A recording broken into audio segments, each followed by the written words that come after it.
ಕರ್ನಾಟಕ ಸರ್ಕಾರ ಇದೀಗ ಶಾಲಾ ಮಕ್ಕಳ ಹಾಜರಾತಿಗೆ ಫೇಸ್ ರೆಕಗ್ನಿಷನ್ ಕಡ್ಡಾಯ ಮಾಡಲಾಗಿದೆ.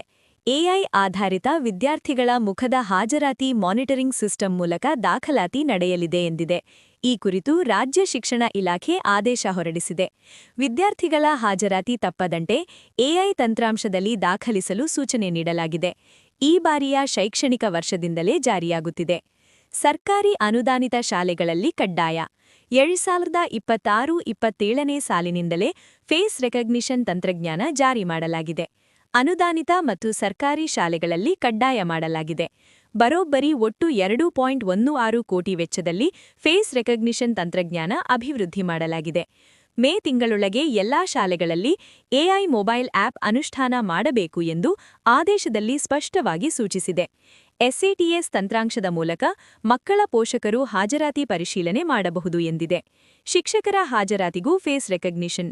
ವಿದ್ಯಾರ್ಥಿಗಳಿಗೆ ಮಾತ್ರವಲ್ಲ, ಇನ್ಮುಂದೆ ಶಿಕ್ಷಕರ ಹಾಜರಾತಿಗೂ ಫೇಸ್ ರೆಕಗ್ನಿಷನ್ ತಂತ್ರಜ್ಞಾನ ಅಳವಡಿಕೆ ಕಡ್ಡಾಯ ಮಾಡಲಾಗಿದೆ.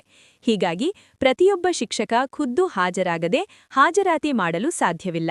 ಈ ಮೂಲಕ ಕೆಲವೆಡೆ ನಡೆಯುತ್ತಿದ್ದ ಕಳ್ಳಾಟಗಳು ಬಯಲಾಗಲಿದೆ.